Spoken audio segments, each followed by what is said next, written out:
কাতারে ইসরায়েলি হামলা, নতুন উত্তেজনার জন্ম।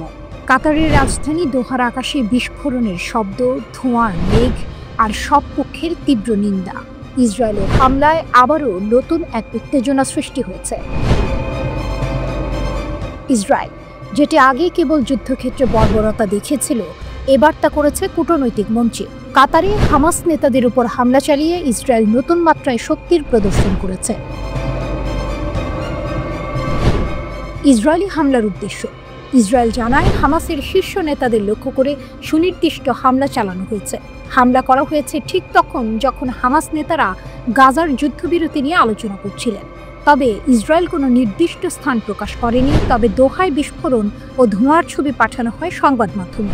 স্থানীয় সূত্র থেকে জানানো হয়, হামাসের রাজনৈতিক ব্যুরোর সদস্যরা ওই স্থানে ছিলেন এবং সেখানে বিস্ফোরণ ঘটেছে। কাতারের প্রতিবাদ। কাতারের পররাষ্ট্র মন্ত্রণালয় হামলার নিন্দা করেছে, এটিকে আন্তর্জাতিক আইন লঙ্ঘন বলে বর্ণনা করেছে। কাতারের পররাষ্ট্র মন্ত্রণালয়ের মুখপাত্র জানিয়ে বলেন, এটি কাতারের সার্বভৌমত্বের বিরুদ্ধে এক গুরুতর আক্রমণ। কাতার সবসময় যুদ্ধবিরতি এবং আন্তর্জাতিক শান্তির সমর্থক হিসেবে নিজেকে প্রমাণ করেছে। তবে আজ তারা হামলার বিরুদ্ধে দৃঢ় প্রতিবাদ জানিয়েছে। ইরানের প্রতিক্রিয়া। এদিকে ইরানও ইসরায়েলের এই পদক্ষেপকে কঠোরভাবে নিন্দা করেছে। ইরান পররাষ্ট্র মন্ত্রণালয়ের মুখপাত্র বলেছেন, এই হামলা কাতারের সার্বভৌমত্ব ও ফিলিস্তিনি জনগণের অধিকার লঙ্ঘন করেছে। ইরান মনে করে, ইসরায়েল এই ধরনের আক্রমণ পরিচালনা করে কেবল নিজেদের বাহিনীকে শক্তিশালী করছে না, বরং বিশ্বব্যাপী অস্থিরতা বাড়াচ্ছে। জাতিসংঘের প্রতিক্রিয়া। জাতিসংঘের মহাসচিব আন্তোনিও গুতেরেসও এই হামলার নিন্দা করেছেন। তিনি বলেছেন, এই হামলা কাতারের সার্বভৌমত্বের লঙ্ঘন। তিনি কাতারকে যুদ্ধবিরতি ও জিম্মি মুক্তির ক্ষেত্রে গুরুত্বপূর্ণ ভূমিকা পালনকারী দেশ হিসেবে উল্লেখ করেছেন এবং সকল পক্ষকে স্থায়ী যুদ্ধবিরতির দিকে কাজ করার আহ্বান জানিয়েছেন। আরব দেশগুলোর নিন্দা। বিশ্বব্যাপী ইসরায়েলের এই হামলার প্রতিক্রিয়া এসেছে। জর্ডান, কুয়েত, সংযুক্ত আরব আমিরাত এবং ওমান সবাই ইসরায়েলের এই আক্রমণকে কঠোর ভাষায় নিন্দা করেছে। তারা বলেছে, এই হামলা শুধুমাত্র আন্তর্জাতিক শান্তির জন্য একটি বিপদ, বরং এই ধরনের আগ্রাসন অঞ্চলকে আরও অস্থিতিশীল করতে পারে। তিনটি মহাশক্তির ঘাত প্রতিঘাত। এখন প্রশ্ন হলো, ইসরায়েল কেন এই আক্রমণ চালালো? এর প্রভাব কি হবে পুরো মধ্যপ্রাচ্য জুড়ে? কাতার, যা দীর্ঘদিন ধরে যুদ্ধবিরতির প্রচেষ্টা চালিয়ে এসেছে, তা এখন এক সংকটময় মুহূর্তে দাঁড়িয়ে। শুধু কাতার নয়, এর প্রভাব গোটা মুসলিম বিশ্বে পড়বে। ইসরায়েলি আক্রমণের শিকার শুধু হামাস নয়, বরং পুরো মুসলিম বিশ্বের কূটনীতি ও নিরাপত্তাও নয় কি? এই হামলা সবার সামনে একটি প্রশ্ন রেখে গেছে, বিশ্ব শান্তির জন্য কেমন হবে পরবর্তী পদক্ষেপ?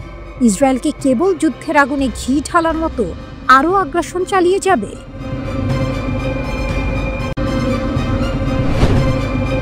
গাজায় ফিলিস্তিনিদের সমর্থনে ইয়েমেনি হুথিরা আবারও তাদের শক্তি প্রমাণ করছে। ইসরায়েলি বিমান হামলায় ইয়েমেনের প্রধানমন্ত্রী ও মন্ত্রীদের মৃত্যুর পর মধ্যপ্রাচ্যে উত্তেজনা বাড়ছে। প্রায় 2 বছর ধরে চলা এই ইয়েমেন ইসরায়েল সংঘাতের নতুন অধ্যায় শুরু হয়েছে। এবার হুথিরা আরও শক্তিশালী এবং সুসংগঠিত প্রতিক্রিয়া জানাচ্ছে, ব্যবহার করছে ব্যালিস্টিক ক্ষেপণাস্ত্র এবং আক্রমণাত্মক ড্রোন, যা ইসরায়েলের আকাশ প্রতিরক্ষা ব্যবস্থাকে চ্যালেঞ্জ করছে। ইয়েমেনি বাহিনী প্রথমে ছোট আক্রমণ দিয়ে শুরু করলেও এখন তারা আধুনিক প্রযুক্তি ও শক্তিশালী অস্ত্র ব্যবহার করতে শুরু করেছে। ইয়েমেনের প্রতিরোধ বাহিনী তাদের হামলায় আঘাত করেছে ইসরায়েলের নেগেভ অঞ্চলের রামদ বিমানবন্দরে, যেখানে বিমান চলাচলে ব্যাপক ক্ষয়ক্ষতি হয়। ইসরায়েলের শক্তিশালী আকাশ প্রতিরক্ষা ব্যবস্থা সত্ত্বেও এই হামলাটি সফল হয়েছে। এটি ইয়েমেনের শক্তির বড় একটি প্রদর্শনী, যেটি পুরো বিশ্বকে চমকে দিয়েছে। গাজার প্রতি ইয়েমেনের সমর্থন কখনোই পিছু হটেনি। হুথি ঘনিষ্ঠ এক রাজনীতিবিদ বলেছেন, ইয়েমেন এখন নতুন সামরিক কৌশল গ্রহণ করেছে। আমরা আমাদের প্রতিপক্ষকে নতুনভাবে চ্যালেঞ্জ জানাতে প্রস্তুত। তাদের কাছে রয়েছে প্যালেস্টাইন 2 ক্ষেপণাস্ত্র, যেগুলি আক্রমণ করবে ইসরায়েলের ভেতর, এমনকি রেড সি এলাকাতেও। হুথিরা গাজার স্বাধীনতা ও নিরাপত্তা রক্ষার জন্য যুদ্ধ করছে। এদিকে ইসরায়েলও তার প্রতিক্রিয়া জানাতে পিছিয়ে নেই। ইয়েমেন থেকে পাঠানো ড্রোন হামলায় রামন বিমানবন্দরে বিস্ফোরণ ঘটেছে এবং সেখানে ব্যাপক ক্ষতি হয়েছে। তবে ইসরায়েলি বাহিনী জানাচ্ছে যে তারা প্রতিরোধ ব্যবস্থা শক্তিশালী করেছে, কিন্তু ইয়েমেনি বাহিনীর ক্রমবর্ধমান শক্তি তাদের চ্যালেঞ্জ জানাচ্ছে। তারা বুঝে গেছে ইয়েমেনের শক্তি শুধুমাত্র সামরিক শক্তি নয়, এটি একটি দৃঢ় মানসিকতা যা তাদের প্রতিপক্ষকে ভাঙতে সাহায্য করছে। আঞ্চলিক গবেষকদের একাংশ মনে করেন বড় ধরনের আঞ্চলিক যুদ্ধের সম্ভাবনা সীমিত। বিশ্লেষক কামাল জাগলুল মনে করেন হুথিদের পাল্টা আক্রমণ হবেই, তবে তা সীমিত পর্যায়ে থাকবে, কারণ ইয়েমেন বড় ধরনের সংঘাতে জড়িয়ে পড়তে চাইবে না, যাতে ইসরায়েল আন্তর্জাতিক মহলে নতুন জোট গড়ে তুলতে পারে। তিনি আরও বলেন, যুক্তরাষ্ট্র এখন হামাসের সঙ্গে আলোচনা করতে চাইছে এবং একই সঙ্গে চীন, রাশিয়া, উত্তর কোরিয়ার সম্ভাব্য জোট নিয়ে উদ্বিগ্ন। ফলে ওয়াশিংটনের দৃষ্টি মধ্যপ্রাচ্য থেকে ইউরেশিয়ায় সরে যাচ্ছে। অন্যদিকে ইরাকের বিশ্লেষক আহমেদ আল ইয়াসিরি মনে করেন হুথিদের সফল হামলা ইসরায়েলকে সরাসরি ইরানকে লক্ষ্যবস্তু করতে প্ররোচিত করতে পারে। এতে নতুন ফ্রন্ট খোলার ঝুঁকি বাড়বে। তবে তিনি এটাও উল্লেখ করেন সংঘাত দ্রুত নতুন দেশগুলোতে ছড়িয়ে পড়ার সম্ভাবনা কম। হুথিদের মূল উদ্বেগ শুধু ইসরায়েল নয়, ইয়েমেনের ভেতরে আঞ্চলিক সমর্থন পুষ্ট বিরোধী শক্তির বিরুদ্ধে তারা সহিংস হয়ে উঠছে। জর্ডানের লেখক হাজাম আয়াদ সতর্ক করেছেন, এই ধরনের অভ্যন্তরীণ চাপে হয়তো বিস্তৃত সংঘাতের স্ফুলিঙ্গ জ্বালাতে পারে। সব মিলিয়ে ইয়েমেন ইসরায়েল সংঘাত এখন নতুন এক মোড় নিয়েছে। একদিকে হুথিরা গাজাকে ঘিরে তাদের সামরিক অবস্থান আরও দৃঢ় করছে, অন্যদিকে ইসরায়েল প্রতিশোধ নিতে চাইছে। কিন্তু আঞ্চলিক এবং আন্তর্জাতিক পরিস্থিতি দেখে মনে হচ্ছে উভয় পক্ষই পুরোপুরি বিস্তৃত যুদ্ধের দিকে অগ্রসর না হয়ে সীমিত পরিসরে শক্তি প্রদর্শনের পথ বেছে নেবে। তবুও রেড সি ও মধ্যপ্রাচ্যের নিরাপত্তা পরিস্থিতি আগামী দিনে আরও অস্থিতিশীল হয়ে ওঠার আশঙ্কা প্রবল।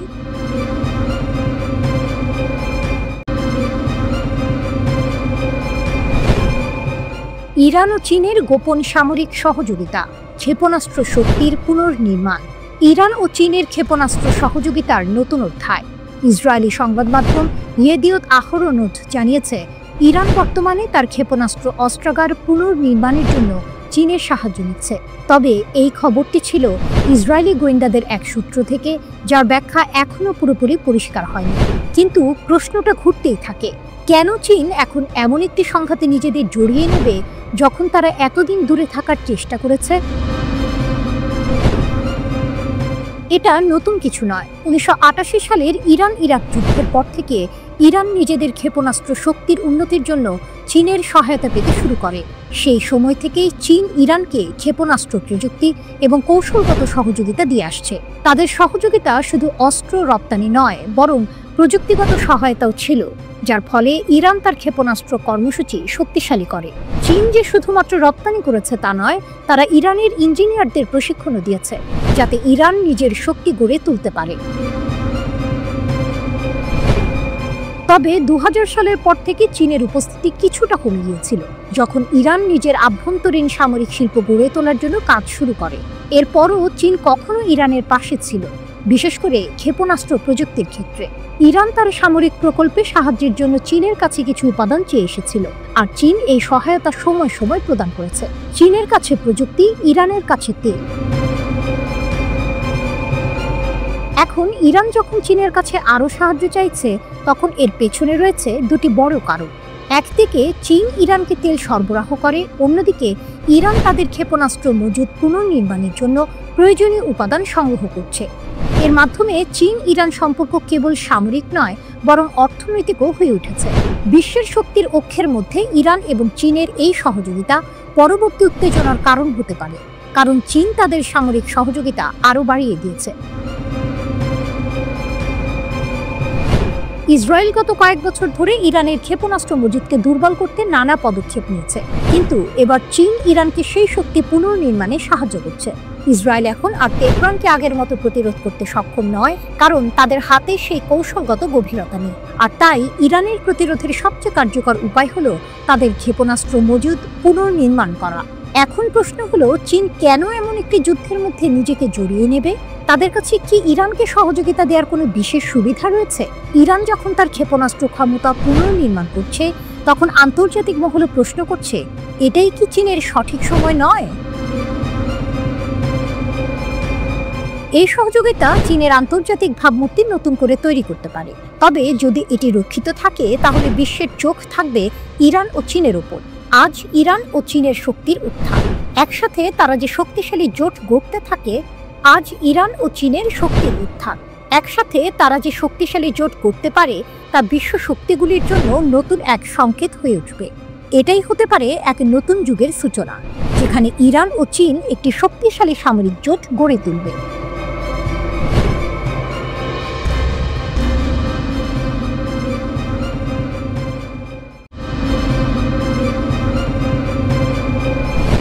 গাজায় যুদ্ধের মধ্যে ইয়েমেন থেকে আমেরিকা ও ইসরায়েলের জন্য ভয়াবহ খবর।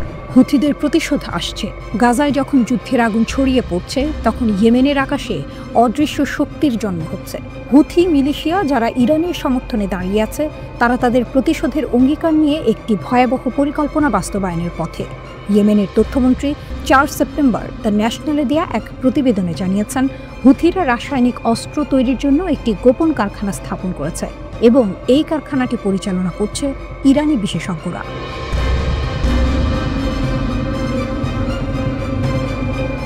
এই খবর যেন একটি বিপদ সংকেত। তেহরান সরকার ইয়েমেনের নিয়ন্ত্রণাধীন এলাকায় বিষাক্ত উপাদান পাচার করেছে এবং সেই উপাদান এখন হুথিদের হাতে। তাদের অস্ত্রাগারে এখন শুধু ব্যালিস্টিক ক্ষেপণাস্ত্র ও ড্রোন নয়, রাসায়নিক অস্ত্র যুক্ত হচ্ছে। ইয়েমেনি সশস্ত্র বাহিনী এই মারাত্মক অস্ত্রগুলো প্রস্তুত করেছে এবং ইসরায়েলকে লক্ষ্য করে তাদের হামলা শুরু করতে প্রস্তুত। দ্য ন্যাশনালের প্রতিবেদন অনুযায়ী মন্ত্রী এরিয়ানি একাধিক সূত্র থেকে পাওয়া তথ্যের ভিত্তিতে এই মূল্যায়ন করেছেন। হাউথি সন্ত্রাসী মিলিশিয়া ইরানি বিশেষজ্ঞদের সরাসরি তত্ত্বাবধানে এবং ব্যবস্থাপনায় রাসায়নিক অস্ত্র তৈরির জন্য একটি কারখানা প্রতিষ্ঠা করেছে।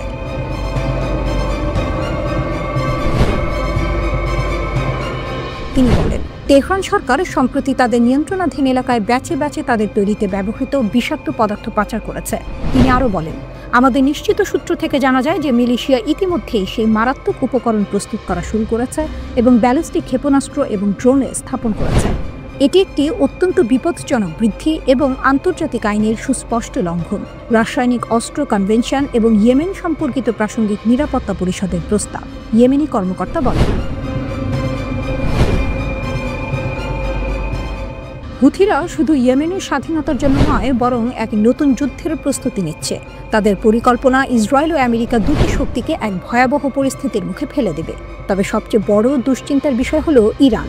যদিও ইরান বারবার ইয়েমেনের সশস্ত্র বাহিনীকে সামরিক সহায়তার অভিযোগ অস্বীকার করেছে, কিন্তু এখন তারা ইয়েমেনের আকাশে এক ভয়ঙ্কর শক্তির জন্ম দিয়েছে। হুথিরা তাদের অস্ত্রাগারে দেশীয়ভাবে তৈরি অস্ত্র থাকার দাবি করলেও বাস্তবে তাদের আকাশে এখন ইরানের সাহায্যে তৈরি নতুন ধরনের ভয়ঙ্কর অস্ত্র। ইরান সমর্থিত আনসার আল্লাহ আন্দোলন, যা হুথি মিলিশিয়ার অন্যতম প্রধান অংশ, এখন আন্তর্জাতিক পরিসরে এক নতুন সামরিক শক্তি হিসেবে আবির্ভূত হচ্ছে। রাসায়নিক অস্ত্রের ব্যবহার, যা আন্তর্জাতিকভাবে নিষিদ্ধ, আজ তারা এই অস্ত্র দিয়ে ইসরায়েল ও আমেরিকার বিরুদ্ধে নতুন এক যুদ্ধের মঞ্চ প্রস্তুত করছে। যদিও হুথিরা নিজেদের অস্ত্র গোপনে তৈরি করার কথা বলছে, তবে এই রাসায়নিক অস্ত্র তাদের শক্তি এবং ভয়াবহতা সম্পর্কে পশ্চিমা বিশ্বকে এক ভয়ঙ্কর বার্তা দিচ্ছে।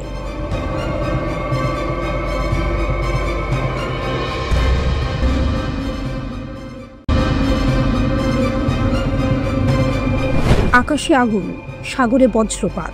ইসরায়েলের বিরুদ্ধে হুথিদের প্রতিশোধ এখন থেমে নেই কোথাও। পৃথিবী দেখল ইয়েমেনের পাহাড় থেকে উঠে আসা আগুনের ঝড়। ব্যালিস্টিক ক্ষেপণাস্ত্র আর শক্তিশালী সামাদ 4 ড্রোন ছুড়ে তারা সরাসরি চ্যালেঞ্জ ছুড়ল তেল আবিবের হৃদয়ে। ইসরায়েলের সামরিক বাহিনীর প্রাণকেন্দ্র, আইডিএফের জেনারেল স্টাফ সদর দফতর, সেখানেই হুথিরা আঘাত হানল শক্তিশালী সাম্মাদ 4 ড্রোন দিয়ে। যেন শত্রুর বুকে ভেতরে সোজা ঢুকে গেল প্রতিশোধের বার্তা। আর এটাই ছিল কেবল শুরু। এরপর আরও 3টি ড্রোন গর্জে উঠল আকাশে। বেনগুরিয়ান বিমানবন্দর, হাদেরা বিদ্যুৎ কেন্দ্র আর আশদোদ বন্দর সব একসাথে আঘাত পেল হুথিদের ক্রোধে। ইয়েমেনি বাহিনী গর্বের সঙ্গে জানালো, সব লক্ষ্যবস্তুতে সঠিক আঘাত হানা হয়েছে। সমুদ্র হলো যুদ্ধক্ষেত্র। যুদ্ধ থামেনি আকাশে। লোহিত সাগরের বুকে ভেসে থাকা লাইবেরিয়ার পতাকাবাহী MSC আবি জাহাজকেও নিশানা করল হুথিরা। 2টি ড্রোন আর একটি ক্রুজ ক্ষেপণাস্ত্র দিয়ে আক্রমণ, কারণ জাহাজটি ইসরায়েলের সাথে সংযোগ ছিল।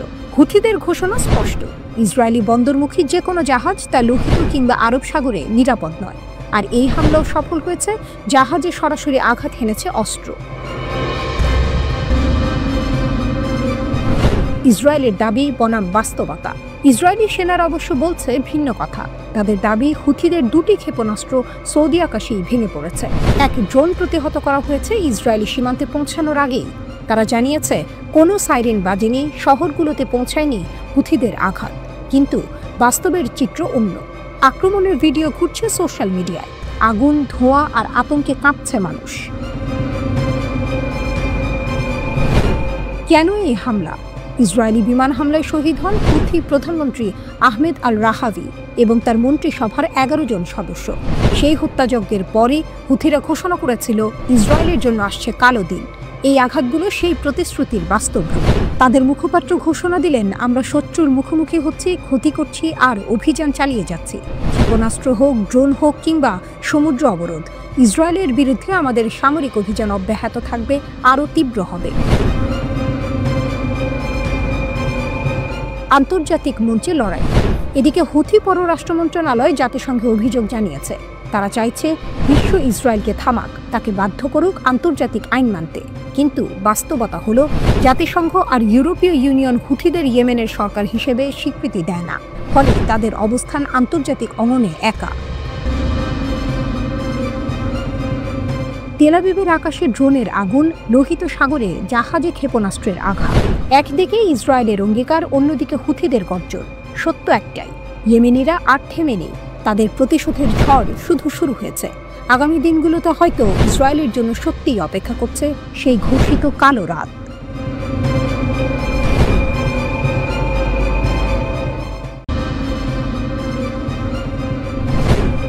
এবার ইসরায়েলের পরিকল্পনার সামনে রাশিয়ার শক্তি। ইতিহাসের পাতায় বারবার একই দৃশ্য। ফিলিস্তিনের মাটি দখলের খেলা, ইসরায়েলের নির্মম পরিকল্পনা আর আন্তর্জাতিক অঙ্গনে ক্ষোভের ঢেউ। এবারও ভিন্ন কিছু নয়। ইসরায়েল ঘোষণা দিয়েছে পূর্ব জেরুজালেমে নতুন বসতি স্থাপন করবে, সেই এলাকা যা ফিলিস্তিনের ভবিষ্যৎ রাজধানী হওয়ার কথা। যেন স্বপ্নকে বাস্তব হওয়ার আগে পাথরে চেপে ধ্বংস করে দেয়া। কিন্তু এবার চিত্রনাট্যে টুইস্ট। ইসরায়েলের এই পরিকল্পনার সামনে দাঁড়িয়ে গেল রাশিয়া। মস্কো থেকে ভেসে এলো দৃঢ় কণ্ঠস্বর, না, এটি মেনে নেওয়া যাবে না। E1 বিভেদের মানচিত্র। ইসরায়েলের এই নতুন বসতি পরিকল্পনার নাম E1 সেটেলমেন্ট প্ল্যান। লক্ষ্য স্পষ্ট, মাআলে আদুমিম শহরের সঙ্গে পশ্চিম তীর ও জেরুজালেমকে যুক্ত করা। এর মানে ফিলিস্তিনের পূর্ব জেরুজালেম টুকরো টুকরো হয়ে যাবে। রাষ্ট্রের যে ভূসংহতি আন্তর্জাতিক আইন স্বীকৃত করেছে, সেটাই ধ্বংস হয়ে যাবে। দুই রাষ্ট্র সমাধানের পথ আরও কঠিন হয়ে পড়বে।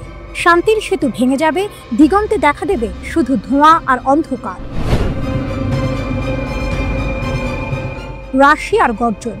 মারিয়া জাখারোভা, রাশিয়ার পররাষ্ট্র মন্ত্রণালয়ের মুখপাত্র, মস্কোর মঞ্চে দাঁড়িয়ে তিনি যেন এক অদৃশ্য তলোয়ার তুলে ধরলেন ইসরায়েলের বিরুদ্ধে। তার কণ্ঠে ছিল রাশিয়ার সেই পুরনো দৃঢ়তা। অধিকৃত ফিলিস্তিনি ভূখণ্ডের পরিস্থিতি ভয়াবহ। E1 এলাকায় বসতি নির্মাণ ফিলিস্তিনি রাষ্ট্রের অস্তিত্বকেই প্রশ্নবিদ্ধ করবে। আন্তর্জাতিক আইনের ভাষায় এটি অগ্রহণযোগ্য। তিনি মনে করিয়ে দিলেন, এই প্রকল্প নতুন নয়। 2 দশক ধরে আন্তর্জাতিক চাপের মুখে ইসরায়েল এটি বারবার স্থগিত করেছে। এখন রাশিয়ার স্পষ্ট বার্তা, আমরা চাই এটি একেবারেই বাতিল হোক। কেবল পূর্ব জেরুজালেম নয়, গাজার আকাশও সাক্ষী হচ্ছে আগুন আর ধ্বংসে। জাখারোভা তুলে ধরলেন 25 আগস্টের ভয়াবহ হামলার কথা। নাসের মেডিকেল কমপ্লেক্সে ইসরায়েলি বিমান হামলা, যেখানে একসাথে ঝরে গেল অন্তত 20 প্রাণ। তাদের মধ্যে 5 জন ছিলেন সাংবাদিক। রোগী ও স্বাস্থ্যকর্মীরাও রক্ষা পাননি। এটি আন্তর্জাতিক আইনের স্পষ্ট লঙ্ঘন। রাশিয়ার কণ্ঠে ছিল শোক ও ক্ষোভ। নিহতদের পরিবারকে সমবেদনা জানিয়ে তিনি বললেন, এখনই যুদ্ধ বন্ধ হোক, রাজনৈতিক ও কূটনৈতিক পথে ফিরুক সমাধান। আন্তর্জাতিক আঙ্গনে টান টান উত্তেজনা। ইসরায়েলের এই পরিকল্পনা ফিলিস্তিনিদের ভেতরে আগুন জ্বেলে দিয়েছে। প্রতিবাদের ঢেউ উঠেছে রাস্তায়। একই সঙ্গে আন্তর্জাতিক সম্প্রদায় স্পষ্ট করে দিয়েছে উদ্বেগ। কারণ পূর্ব জেরুজালেমে বসতি মানে শান্তির কবর খুঁড়ে ফেলা। আর সেই কবরের সামনে দাঁড়িয়ে রাশিয়া যেন প্রহরীর মতো বলছে, আমরা দেখছি, আমরা থামাবো। রাশিয়া শুধু সমালোচনা করেনি, বরং তার অবস্থান স্পষ্ট করেছে। গাজায় শত্রুতা অবিলম্বে বন্ধ করতে হবে। ফিলিস্তিন ইসরায়েল সংঘাতকে ফিরিয়ে আনতে হবে আলোচনার টেবিলে। এ যেন এক সিনেমার দৃশ্য। অভিনেতারা একই, কাহিনীও পুরনো, কিন্তু দর্শক জানে এবার রাশিয়ার প্রবেশ বদলে দিতে পারে ছবির শেষ। ফিলিস্তিনের আকাশে যখন বোমা ঝরে তখন মস্কো থেকে এক গর্জন শোনা যায়, শান্তি চাই, ন্যায় চাই, আর অন্যায় হলে রাশিয়া নিশ্চুপ থাকবে না।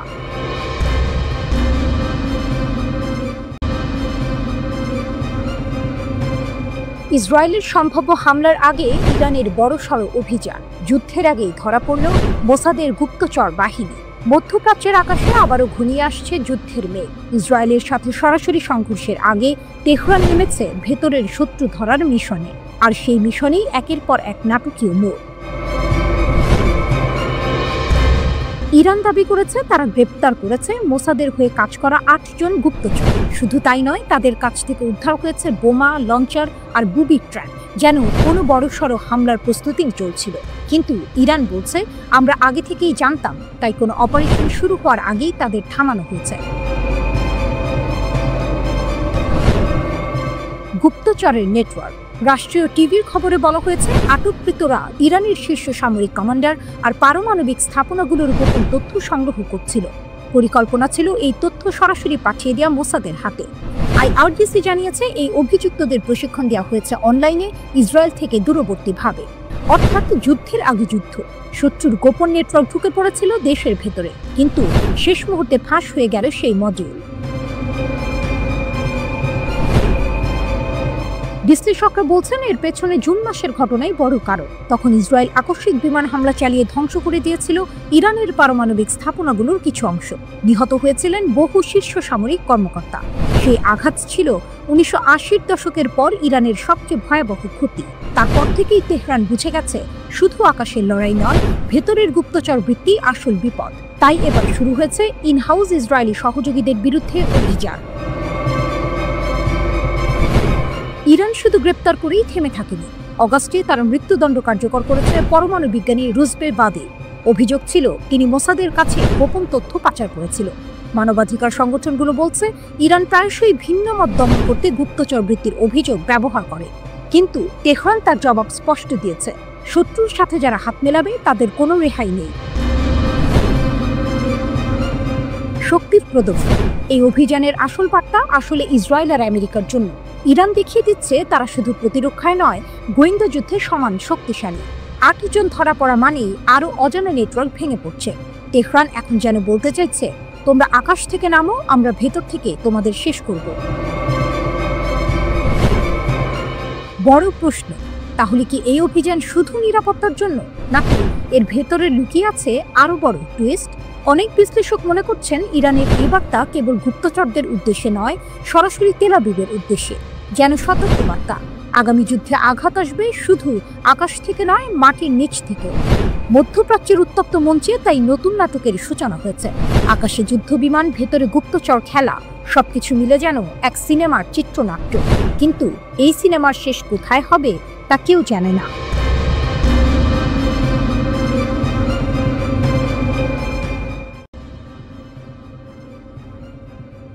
রাতের আধার নামলে এই গাজা উপত্যকার আকাশ কেঁপে ওঠে আগুনের আলোয়। বিস্ফোরণ, গর্জন আর ধোঁয়ার ভেতর দিয়ে শোনা যায় ফিলিস্তিনি প্রতিরোধ যোদ্ধাদের প্রতিশোধের গান, যেন মৃত্যুর ভেতর দিয়ে জন্ম নিচ্ছে নতুন প্রতিরোধের শক্তি। ধ্বংসস্তূপের ভেতর থেকেও লড়াই। ইসরায়েলের বিমান হামলায় খান ইউনিসের দক্ষিণাঞ্চল ধ্বংসস্তূপে পরিণত হয়েছে। তবু থেমে নেই প্রতিরোধ। হামাসের সামরিক শাখা আল কাসম ব্রিগেড জানায়, তাদের যোদ্ধারা ইসরায়েলি সেনাদের একটি ছাউনিতে অতর্কিত হামলা চালিয়েছে। মর্টার, ট্যাঙ্ক বিধ্বংসী গোলা, এমনকি হাতে তৈরি বিস্ফোরক দিয়েও তারা প্রতিরোধ গড়ে তুলছে। ফিলিস্তিনি ইসলামিক জিহাদের সামরিক শাখা আল কুদস ব্রিগেড একটি ফুটেজ প্রকাশ করেছে, যেখানে দেখা যায় যৌথভাবে ইসরায়েলি একটি সাঁজোয়া যানকে বিধ্বস্ত করছে তারা। ছোট ছোট প্লাটুন, হাতে সীমিত অস্ত্র, তবুও ভয়ঙ্কর বার্তা দিচ্ছে বিশ্বের অন্যতম শক্তিশালী সেনাবাহিনীকে। প্রতিরোধের গল্পের আড়ালে গণহত্যার পরিসংখ্যান। যখন এসব প্রতিরোধের খবর আসে, তখনই ভেসে আসে ভয়াবহ এক বাস্তবতা।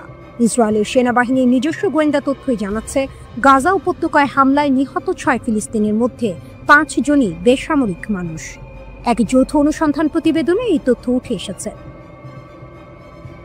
ইসরায়েলের +972 ম্যাগাজিন এর হিব্রু ভাষার সহযোগী প্রকাশনা লোকাল কল ও প্রভাবশালী ব্রিটিশ পত্রিকা দ্য গার্ডিয়ান যৌথভাবে ওই অনুসন্ধান প্রতিবেদন তৈরি করেছে। প্রতিবেদনে বলা হয়, এবছরের মে মাস পর্যন্ত ইসরায়েলি সেনাবাহিনীর গোপন গোয়েন্দা তথ্য ভাণ্ডারে নাম পরিচয় সহ ৮,৯০০ জন হামাস ও ফিলিস্তিনি ইসলামিক জিহাদ PIG যোদ্ধাকে নিহত বা সম্ভাব্য নিহত হিসেবে তালিকাভুক্ত করা হয়েছে। গাজার স্বাস্থ্য মন্ত্রণালয়ের হিসাবে অবরুদ্ধ উপত্যকায় এতদিনে নিহত হয়েছে প্রায় ৫৩,০০০ মানুষ। গোপন নথি অনুযায়ী মাত্র ১৭% ছিলেন যোদ্ধা, বাকি ৮৩%ই সাধারণ বেসামরিক মানুষ, শিশু, নারী, বৃদ্ধ। তুলনা টানা হচ্ছে সিরিয়া ও সুদানের গৃহযুদ্ধের সঙ্গে, কিন্তু গবেষকরা বলছেন সেখানকার গণহত্যার চেয়েও গাজায় মৃত্যু ভয়াবহ। গার্ডিয়ানের হাতে আসা নথি দেখায় মাত্র কয়েক মাসে ইসরায়েল যা করেছে তা ইতিহাসের ভয়ঙ্করতম গণহত্যাগুলোর একটিতে রূপ নিচ্ছে। চোখ বন্ধ করুন, ধ্বংস হয়ে যাওয়া খান ইউনুসের রাস্তায় ধুলো আর ধোঁয়া উঠছে। ভেঙে পড়া ঘরের ইটের ফাঁক দিয়ে বেরিয়ে আসছে ক্লান্ত, ক্ষুধার্ত কিছু তরুণ যোদ্ধা। তাদের কাঁধে মর্টার, হাতে IED। দূরে ইসরায়েলি ট্যাঙ্ক অগ্রসর হচ্ছে। হঠাৎ বজ্রের মতো শব্দে আকাশ কাঁপিয়ে ওঠে বিস্ফোরণ। ট্যাঙ্ক থেমে যায়, ধোঁয়ার আড়ালে শোনা যায় স্লোগান, প্রতিরোধের জয় হোক। এই দৃশ্যই আজকের গাজা, যেখানে মৃত্যুর ছায়া থেকেও প্রতিরোধের আগুন জ্বলছে। আল কাসাম ও আল কুদসের যোদ্ধারা বারবার প্রমাণ করছে যুদ্ধ শুধু অস্ত্রের নয়, বরং ইচ্ছা শক্তিরও। শত্রুর অত্যাধুনিক ট্যাঙ্ক, ড্রোন বা বিমান প্রতিরোধ করা সহজ নয়, তবুও প্রতিটি হামলার ভেতর দিয়ে তারা বিশ্বকে মনে করিয়ে দিচ্ছে গাজা হার মানে না।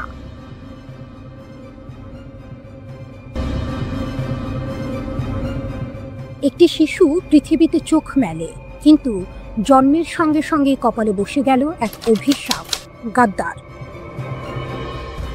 হ্যাঁ, এটাই উত্তর কোরিয়া, এক দেশ যেখানে অপরাধ শুধু কাজ নয়, অপরাধ হলো চিন্তাও।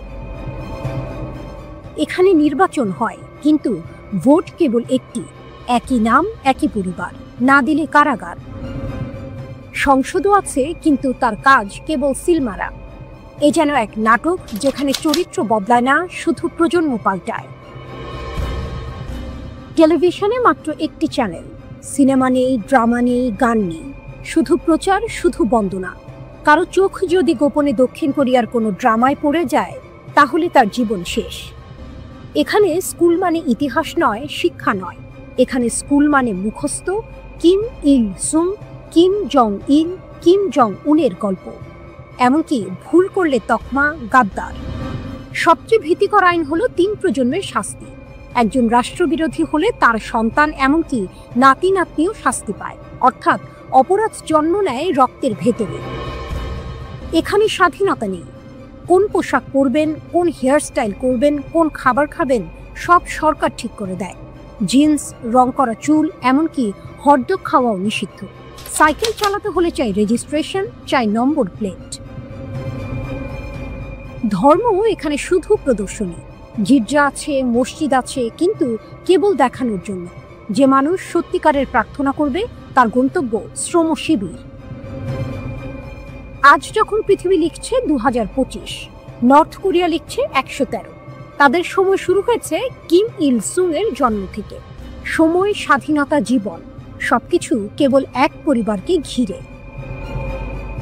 উত্তর কোরিয়ায় একটি অদ্ভুত ক্লাস সিস্টেম রয়েছে, যার নাম হলো সংগুন। জন্ম থেকেই এই সিস্টেম একজন মানুষের জীবন নির্ধারণ করে। এর 3টি ভাগ, কোর, ওয়েভারিং এবং হোস্টাইল। কোর হলো কিম পরিবারের প্রতি সবচেয়ে অনুগত এবং তাদের সেরা চাকরি এবং সুযোগ সুবিধা দেয়া হয়। হোস্টাইল হলো সেই সব মানুষ যাদের পূর্বপুরুষরা সরকারের বিরুদ্ধে ছিল। এই শ্রেণীর মানুষদের কোনো সুযোগ সুবিধা দেয়া হয় না। উত্তর কোরিয়ার মানুষের জীবন সবসময় সরকারের কড়া নজরে থাকে। প্রতিটি অ্যাপার্টমেন্ট এবং বাড়িতে সরকারি গুপ্তচররা নজর রাখে, এমনকি আপনার চিন্তা করার জন্যও আপনাকে শাস্তি পেতে হতে পারে। অর্থাৎ যদি আপনি সরকারের বিরুদ্ধে কিছু ভাবেন এবং তা কোনোভাবে ফাঁস হয়ে যায়, তাহলে আপনি সরাসরি জেলে যাবেন। এই দেশ এক সিনেমা, যেখানে শুরু থেকে শেষ পর্যন্ত স্ক্রিপ্ট লেখা এবং প্রতিটি শিশুর জন্ম যেন এক পূর্ব নির্ধারিত চরিত্র। কেউ শাসকের দাস, কেউ আজীবনের গাদ্দার। রাত যতই গভীর হোক, তেহরানের আকাশ যেন সবসময় পাহারায় থাকে। কেউ জানে না কোথায় লুকানো আছে ডজন ডজন ক্ষেপণাস্ত্র, কোথা থেকে উড়াল দেবে শত শত ড্রোন। ইরান এখন এমন এক প্রতিরক্ষা বলয় গড়ে তুলেছে যা শুধু ইসরায়েল নয়, পুরো পশ্চিমা বিশ্বকে ভাবনায় ফেলেছে। প্রতিরক্ষার নকশা। ইরানের সামরিক শক্তি এক কথায় রহস্যময়। ভেতরের চিত্র কেউ স্পষ্ট জানে না, কিন্তু বাইরে থেকে দেখা যায় দেশটি দিন দিন প্রতিরক্ষায় সর্বোচ্চ শক্তি অর্জন করছে। আকাশ প্রতিরক্ষা ব্যবস্থার আধুনিকায়ন থেকে শুরু করে হাইপারসনিক ব্যালিস্টিক ক্ষেপণাস্ত্র, এমনকি আত্মঘাতী ড্রোন, সবকিছুতেই এগিয়ে যাচ্ছে তেহরান। মধ্যপ্রাচ্যে ইসরায়েল যখন প্রতিনিয়ত হামলা আর আগ্রাসনের হুমকি ছড়াচ্ছে, তখন ইরান দাঁড়িয়ে আছে শক্ত কণ্ঠে। এক অদৃশ্য ঢালের মতো তাদের প্রতিরক্ষা বলয় আজ ইহুদিবাদীদের সামনে ভয়ঙ্কর প্রতীক। অস্ত্র ভাণ্ডারের গোপন রহস্য। প্রেস টিভির প্রতিবেদনে বলা হয়েছে, ইরানের অস্ত্র ভাণ্ডারে এখন শুধু সাধারণ ক্ষেপণাস্ত্র নয়, ভূগর্ভস্থ 4টি গোপন কেন্দ্র ভরা আছে হাজার হাজার ড্রোন আর ব্যালিস্টিক মিসাইল দিয়ে। যে কোনো মুহূর্তে আঘাত হানতে প্রস্তুত এই ভাণ্ডার।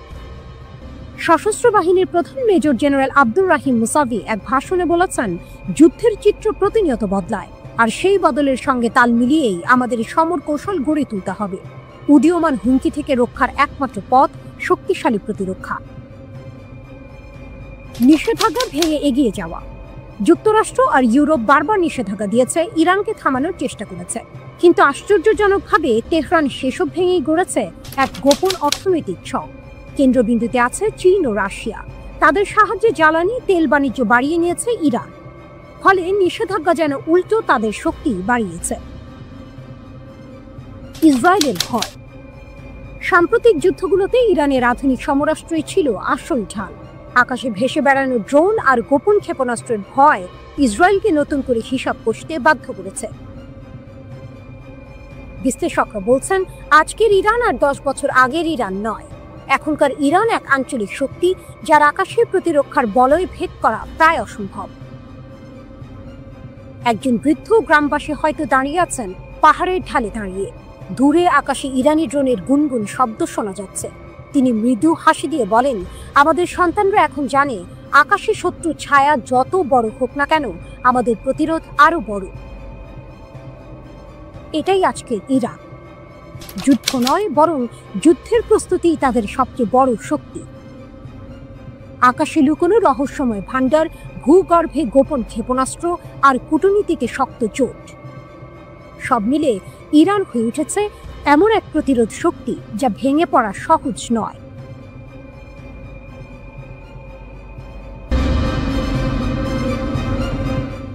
শনির দশা নেমেছে আমেরিকার আকাশে। দুনিয়ার সবচেয়ে শক্তিশালী সামরিক শক্তি মার্কিন যুক্তরাষ্ট্র, কিন্তু তাদের ভরসার যুদ্ধ বিমানই আজ পরিণত হচ্ছে ধ্বংসের খেলায়। ভার্জিনিয়া উপকূল, স্থানীয় সময় সকাল 10টা। স্ট্রাইক ফাইটার স্কোয়াড্রন 83 এর এক পাইলট নিয়মিত প্রশিক্ষণ ফ্লাইটে ছিলেন। হঠাৎ নিয়ন্ত্রণ হারালেন বিমানের। মাত্র কয়েক সেকেন্ডের মধ্যে মার্কিন নৌবাহিনীর গর্ব FA-18E সুপার হর্নেট আছড়ে পড়ল সমুদ্রে। বাংলাদেশি টাকায় যার দাম প্রায় 820 কোটি, সে বিমান এখন সমুদ্রের অন্ধকারে। পাইলট ইজেক্ট করে প্রাণ বাঁচালেও যুদ্ধ বিমানটি এখনো উদ্ধার করা যায়নি।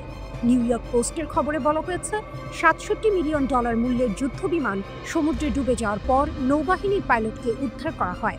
প্রায় 90 মিনিট পরে অনুসন্ধান ও উদ্ধার অভিযানের পর জীবিত উদ্ধার হন তিনি। শুধু এই একটি নয়, গত 10 মাসে এ নিয়ে 6টি সুপার হর্নেট হারালো মার্কিন নৌবাহিনী। এর আগে গত এপ্রিলে একটি যুদ্ধ বিমান USS হ্যারি এস ট্রুম্যান রণতরী থেকে ছিটকে পড়ে সাগরে তলিয়ে যায়। শনি যেন কেবল আমেরিকায় থামেনি, মালয়েশিয়ার কুয়ান্তান বিমান ঘাঁটিতেও একই ট্র্যাজেডি। একটি FA-18D হর্নেট উড্ডয়নের সময় হঠাৎ আগুন ধরে যায়। বিস্ফোরিত হয়ে রানওয়েতে ভেঙে পড়ে বিমানটি। সৌভাগ্যক্রমে 2 পাইলট ইজেক্ট করে বেঁচে যান। নৌবাহিনীর মুখপাত্র লেফটেন্যান্ট জ্যাকি পরাশর জানান, স্ট্রাইক ফাইটার স্কোয়াড্রন 83 এর নিয়মিত প্রশিক্ষণ ফ্লাইটের সময় বিমানটির নিয়ন্ত্রণ হারান পাইলট। তিনি সঙ্গে সঙ্গে ইজেক্ট করেন এবং পরে উদ্ধারকর্মীরা তাকে সমুদ্র থেকে নিরাপদে বের করে আনেন। কিন্তু প্রশ্ন হলো, এত উন্নত প্রযুক্তির যুদ্ধ বিমান হঠাৎ করে কেন ভেঙে পড়ছে? FA-18 সুপার হর্নেট 2 ইঞ্জিন বিশিষ্ট একটি মাল্টি রোল ফাইটার জেট, যুদ্ধক্ষেত্রের জন্য তৈরি এক দানব। আকাশ থেকে আকাশে কিংবা আকাশ থেকে মাটিতে সব ধরনের হামলায় সক্ষম। ম্যাক 1.8 গতিতে ছুটে যেতে পারে। কেবল যোদ্ধা নয়, গোয়েন্দা ও প্রতিরক্ষাতেও সমান শক্তিশালী। তবু বাস্তবতা ভিন্ন। গত 1 বছরে এই শক্তির প্রতীক পরিণত হয়েছে দুর্বলতার চিহ্নে। প্রশিক্ষণ কিংবা দুর্ঘটনা, কারণ যাই হোক, এখন প্রশ্ন উঠছে, মার্কিন সামরিক বাহিনী কি প্রযুক্তিগত ত্রুটির শিকার, নাকি অভিশপ্ত দশায় গ্রাস করছে তাদের আকাশ? যুদ্ধ বিমানগুলো হারিয়ে যাচ্ছে সমুদ্রের অতল গহ্বরে, কিন্তু এর প্রতিধ্বনি বেজে উঠছে পৃথিবীর প্রতিটি সামরিক ঘাঁটিতে। বিশ্বের সুপার পাওয়ারও যে কখনো হোঁচট খেতে পারে, এই দুর্ঘটনাগুলোই তার প্রমাণ।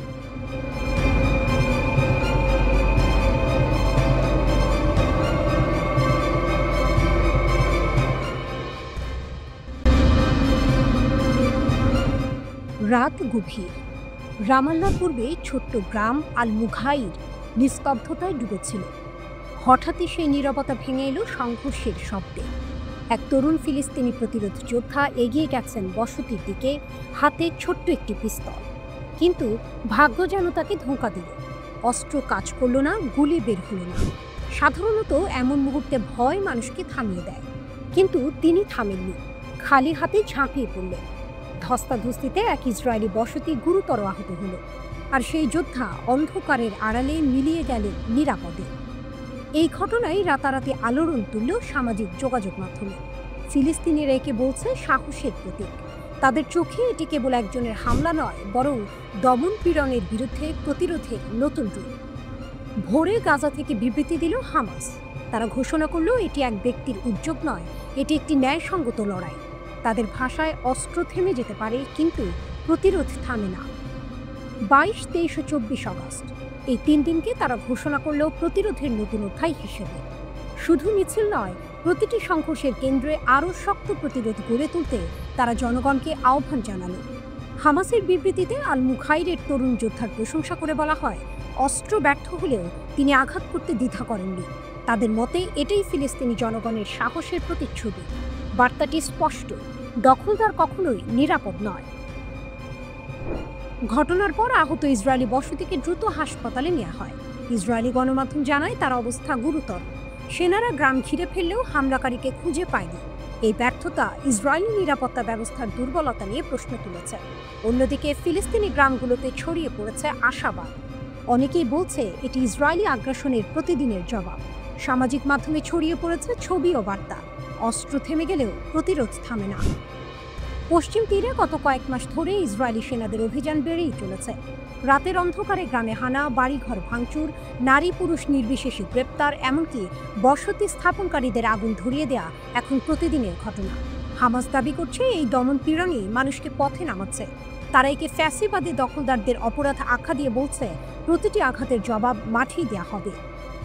আল মুখাইরের এই ছোট্ট ঘটনা তাই শুধু সংঘর্ষ নয়, এ যেন সংগ্রামের নতুন অধ্যায়। এক তরুণের সাহস বার্তা দিল, স্বাধীনতার পথ রক্তে রঞ্জিত হলেও তা অপ্রতিরোধ্য। স্থানীয় এক বৃদ্ধ সংবাদ মাধ্যমকে বললেন, আমরা প্রতিদিন ভয়ে বাঁচি, কিন্তু আজকের ঘটনার পর মনে হলো আমাদের সন্তানরা ভয়কে জয় করতে শিখেছে।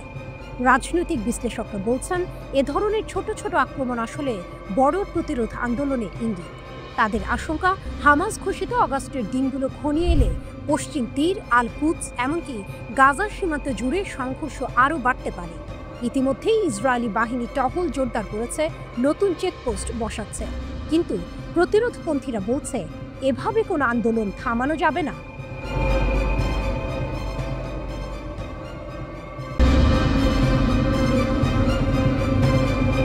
রাতের আকাশে যখন তেহরানের আলো ঝলমল করছে, তখনই দেশটির শক্তিমান নেতারা এক অদৃশ্য অস্থিরতা টের পাচ্ছেন।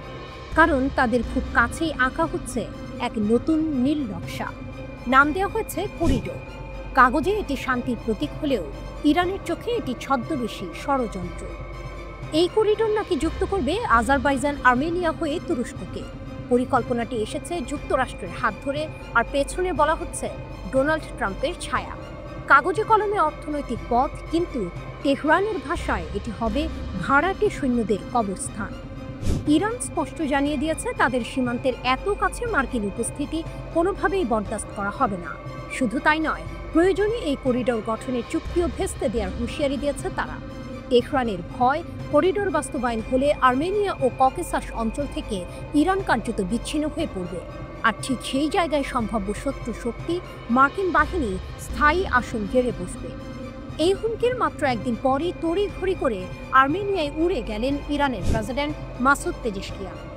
রাজধানী ইয়েরেভানে বসে আর্মেনিয়ার প্রধানমন্ত্রী নিকোল পাশিনিয়ানের সঙ্গে বৈঠক করলেন তিনি। বৈঠক শেষে পাশিনিয়ান আশ্বাস দিলেন এই করিডোরের পূর্ণ নিয়ন্ত্রণ থাকবে আর্মেনিয়ার হাতে। কোনো তৃতীয় দেশ, বিশেষ করে যুক্তরাষ্ট্র, এখানে প্রভাব বিস্তার করবে না। আর্মেনিয়ার রাস্তায় নিরাপত্তা নিশ্চিত করবে আর্মেনিয়ার সেনারাই। তবে পাশিনিয়ান এটাও স্পষ্ট করেছেন এই করিডোর হবে দুই দেশের অর্থনৈতিক দিগন্ত উন্মোচনের নতুন দরজা। দক্ষিণ আর্মেনিয়া দিয়ে তৈরি এই পথ আজারবাইজানকে যুক্ত করবে নাখচিভান এক্সক্লেভের সঙ্গে।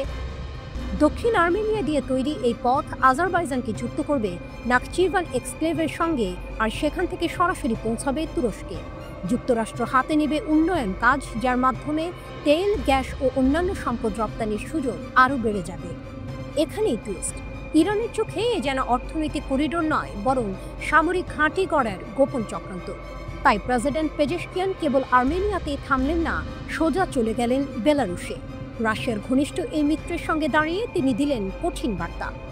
মিনস্কে বেলারুশের প্রেসিডেন্ট আলেকজান্ডার লুকাশেস্কুর সঙ্গে বৈঠক শেষে দুই নেতা একসঙ্গে বললেন, পশ্চিমা শক্তির হস্তক্ষেপ আর সহ্য করা হবে না। শুধু তাই নয়, সামরিক সহযোগিতা জোরদার করার সিদ্ধান্তও নিলেন তারা। এ যেন স্পষ্ট সংকেত, ইউক্রেন যুদ্ধের উত্তাপে যখন ইউরোপ পশ্চিমা সম্পর্ক তেতে উঠেছে, তখন তেহরান দেখিয়ে দিল তারা একা নয়। রাশিয়া, বেলারুশ, ইরান, তিন দেশের ঘনিষ্ঠতা নতুন শক্তি সমীকরণের জন্ম দিতে পারে। তেহরানের বার্তা এখন গর্জে উঠছে একটাই, করিডোরের নামে কোনো ছলচাতুরি নয়। যদি যুক্তরাষ্ট্র সীমান্ত ঘেঁষে দাঁড়ায়, তবে সেটাই হবে তাদের জন্য নতুন যুদ্ধভূমি। ইরানের কূটনীতি সবসময়ই আঞ্চলিক শক্তির ভারসাম্য ধরে রাখার লড়াই, আর এবার তারা স্পষ্ট করেছে এটা ভূমি তাদের। এই ভূমি তাদের। দখল বা ঘেরাওয়ের যে কোনো চেষ্টা শেষ হবে প্রতিরোধের আগুনে।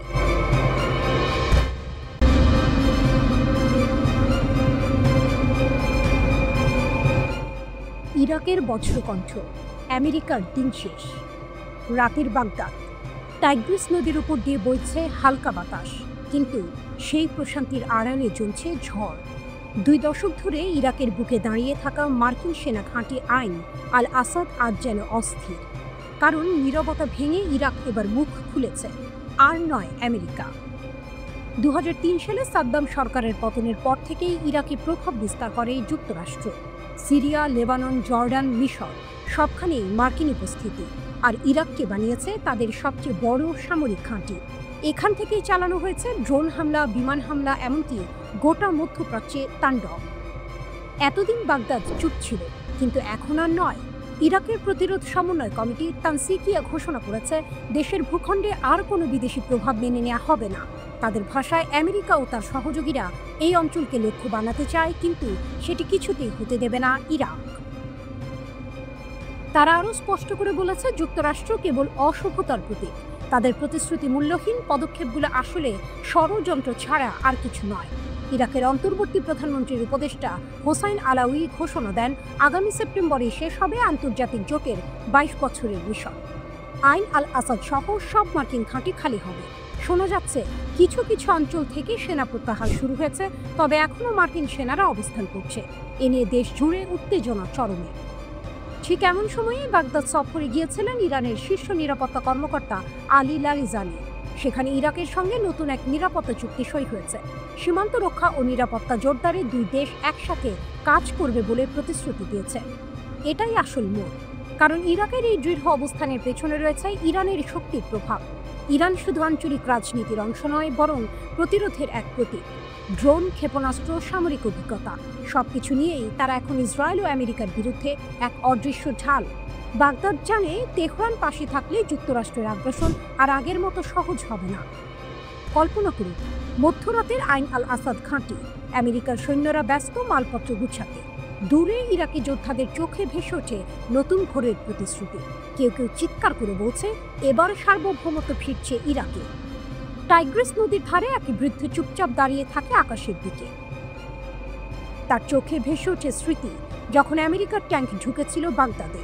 আজ তিনি হাসেন, ফিসফিস করে বলেন, প্রতিরোধ কখনো মরে না, আমেরিকা যাবে, আমরা থাকব। মধ্যপ্রাচ্যের দৃশ্যপট পাল্টাচ্ছে। ইরাকের গর্জন আর ইরানের শক্তি মিলিয়ে তৈরি হচ্ছে নতুন সমীকরণ। মার্কিন যুক্তরাষ্ট্রের 2 দশকের দাপট এখন কাঁপছে বাগদাদের বজ্রকণ্ঠে। প্রশ্ন একটাই, সেপ্টেম্বরে কি সত্যিই আইন আল আসাদ খালি হবে, নাকি এর পেছনে লুকিয়ে আছে আরও বড় সংঘর্ষের প্রস্তাবনা?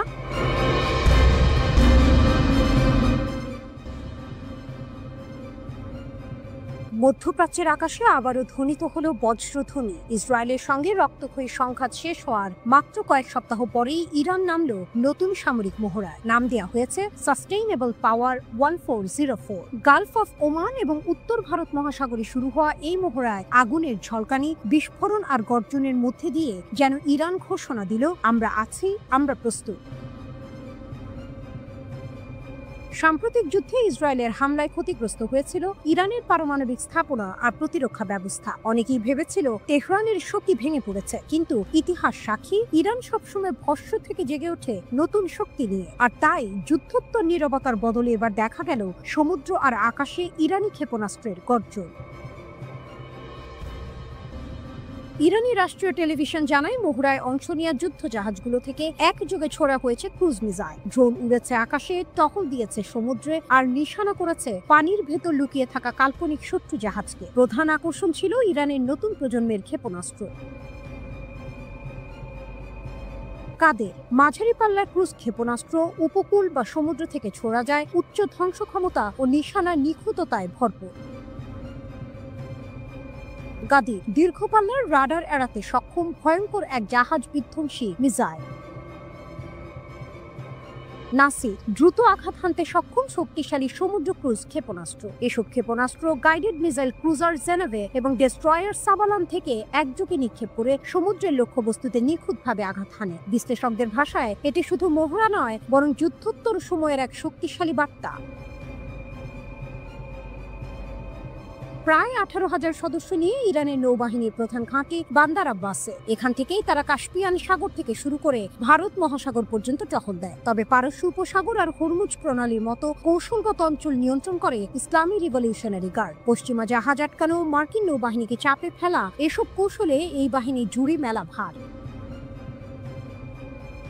মহড়ার সময় ব্যবহার করা হয়েছে শুধু ক্ষেপণাস্ত্র নয়, ভূপৃষ্ঠের জাহাজ, বিমান ইউনিট, উপকূলীয় প্রতিরক্ষা ব্যবস্থা এবং আধুনিক ইলেকট্রনিক যুদ্ধ ইউনিটও।